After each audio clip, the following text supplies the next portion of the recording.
A lo largo de nuestra convulsa historia política, el Perú ha tenido un total de 131 presidentes de la República, o al menos 131 personas que se han hecho llamar así.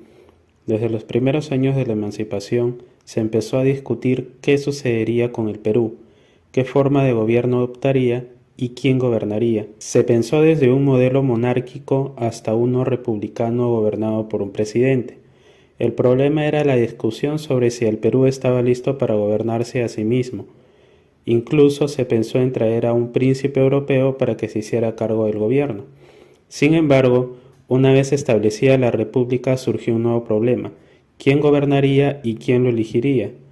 En principio, luego de la renuncia de San Martín al protectorado, el gobierno del Perú fue asumido por un colegiado llamado la Suprema Junta Gubernativa, elegido por el primer Congreso Constituyente, que se encargó de dirigir las campañas de intermedios que terminaron en un fracaso.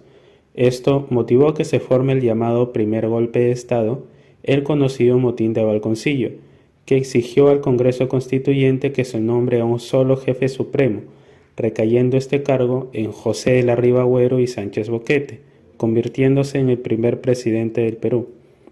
José Mariano de la Riva Agüero y Sánchez Boquete nació el 3 de mayo de 1783 en la ciudad de Lima, siendo sus padres el oidor José de la Riva Agüero y Vaso de la Rovere y doña Josefa Sánchez Boquete y Román de la Aulestía. Se dice que fue enviado a España a terminar su educación, que a deseo de sus padres era una vida militar en el ejército o la marina. Sin embargo, contrario a esos planes, termina dejando sus estudios y retornando al Perú para unirse a las causas independentistas, influenciado por logias masónicas que por ese entonces estaban muy de moda y que de hecho contribuyeron a los movimientos de la independencia. Ribagüero invertía grandes cantidades de dinero en la causa de la independencia. Trabajaba para el virreinato, pero paralelamente despotricaba del gobierno, y aunque su labor como espía no fue tan eficaz que digamos, sus contactos con jefes realistas le brindaba información de los movimientos del ejército realista. Tales acciones hizo que ganase un prestigio ante San Martín, a quien escribía frecuentemente y quien lo nombró prefecto de todo el territorio que en ese entonces se conocía como Lima. Sin embargo, debido a sus ambiciones personales, se vio envuelto en problemas con su propio círculo.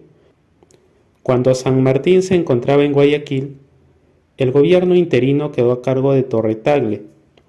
Entonces, sospechando Ribagüero que Bernardo de Monteagudo, uno de los ministros de San Martín, tenía desencuentros con él, solicitó a Torre-Tagle absurdamente que éste fuera destituido y desterrado, lo que se concretó el 25 de julio de 1822, decisión que fue apoyada por ciertos grupos y que San Martín no tuvo la oportunidad de cuestionar. Debido a esto, las relaciones entre Ribagüero y San Martín quedaron dañadas, lo que el Congreso Constituyente tomó en cuenta, no dándole cabida en la Junta Gubernativa tras la salida de San Martín, naciendo de esta manera la enemistad entre el Congreso y Ribagüero. En este contexto es que se da el motín de Balconcillo, siendo el detonante el fracaso en la campaña de intermedios para que el Congreso a regañadientes nombre a Ribagüero como presidente del Perú, dándole el título además de Gran Mariscal. Lo primero que hizo en el cargo, siendo su primer error, fue traer al Perú a las mismas personas que posteriormente lo sacarían del poder. A diferencia de San Martín, que deseaba solo una ayuda colombiana más que una injerencia, Ribagüero gestionó la llegada de 13.000 hombres al mando de Sucre para la campaña libertadora en el Perú, lo que supuso un problema para el mismo Perú, porque sus bajas, heridos y muertos serían cubiertos con soldados peruanos. La mayoría de obras y gestiones que se realizaron en el gobierno de Ribagüero eran ya rezagos del trabajo de San Martín, como el empréstito de Inglaterra de 1.200.000 libras esterlinas del que se benefició y que el gobierno de Ribagüero dilapidó en gran parte. San Martín había decretado la libertad de los negros que nacieran en el Perú y los que se enrolasen en el ejército, pero en la práctica Ribagüero restableció la esclavitud que continuaría muchos años después. Se dice que hizo esto toda vez que era un gran terrateniente y que se beneficiaría del trabajo de los esclavos. Ahora, Si bien Rivagüero llegó al poder debido al fracaso de la primera campaña de intermedios, salió del poder por lo mismo, ya que la segunda campaña de intermedios que estaba a su cargo fue un total fracaso, incluso peor que la primera. A diferencia de los 3.000 hombres que envió la Junta Gubernativa, Rivagüero envió 5.000 al mando de jefes ingleses, pero todo terminó en derrota, en parte a que Sucre nunca estuvo como prometió y porque los refuerzos chilenos nunca llegaron. Lo que más se recuerda de ello, incluso hasta ahora, es la batalla de Cepita, que se recuerda como una victoria, aunque la realidad es que el resultado fue indeciso. Ninguno de los dos bandos obtuvo una ventaja decisiva. Pero peor aún, luego el ejército patriota retrocedió, tanto que el ejército realista tomó Lima el 13 de junio de 1823, obligando al gobierno y al Congreso a trasladarse al Callao. El general Canterac infligió grandes daños a la capital, saqueando muchos lugares. Frente a ello, Rivagüero realizaba medidas desde el Callao que no convencían a nadie. Es por ello que Sucre, aprovechando la ineficacia del presidente, influye en el Congreso para que Rivagüero fuera destituido.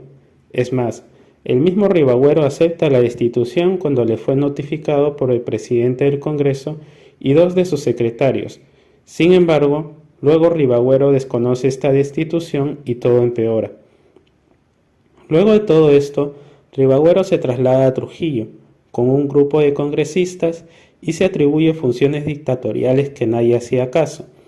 Y el 16 de julio de 1823 disuelve el Congreso que ya había regresado a Lima y crea un Senado que él mismo había designado, creando un ambiente que llevó al Perú a estar al borde de una guerra civil en pleno proceso de independencia.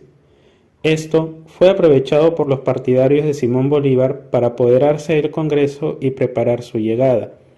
Sucre, como jefe supremo de las Fuerzas Armadas, decidió no enfrentarse a Rivagüero y, en cambio, potenció al ejército leal al Congreso. Mientras tanto, Rivagüero fue apresado y deportado por Gutiérrez de la Fuente y su regimiento el 25 de noviembre de 1823 en la ciudad de Trujillo, acabando con su gobierno como presidente. Para ese momento, el Perú tenía dos presidentes: Torre-Tagle, elegido por el Congreso, respaldado por la opinión pública, por Sucre y por Bolívar, que ya había llegado al Perú, mientras que Rivagüero estaba respaldado por algunos militares de la segunda campaña de intermedios, entre ellos Santa Cruz. Mucho se ha criticado a través de la historia al primer presidente del Perú, por anteponer sus intereses personales antes que los del mismo Perú, cosa que no está tan alejada de la realidad actual de nuestro país. Mientras se encontraba en Trujillo, estableció comunicación con el virrey de la Serna para que se constituya el Reino del Perú, dirigido por un rey español designado por el rey de España y un regente que sería el propio virrey, aparte de establecer un comercio exclusivo con España. Pero a la vez escribía a San Martín para que regresara al Perú y luche junto a él contra Bolívar y el virrey La Serna. Sin embargo, San Martín supo responder así: sin perder un solo momento, cedan de las quejas o los resentimientos que puedan tener. Reconózcase la autoridad del Congreso, malo, bueno o como sea. Los pueblos lo han jurado. Únanse como es necesario y con este paso desaparezcan los españoles del Perú y después matémonos unos contra otros, si este es el desgraciado destino que espera a los patriotas.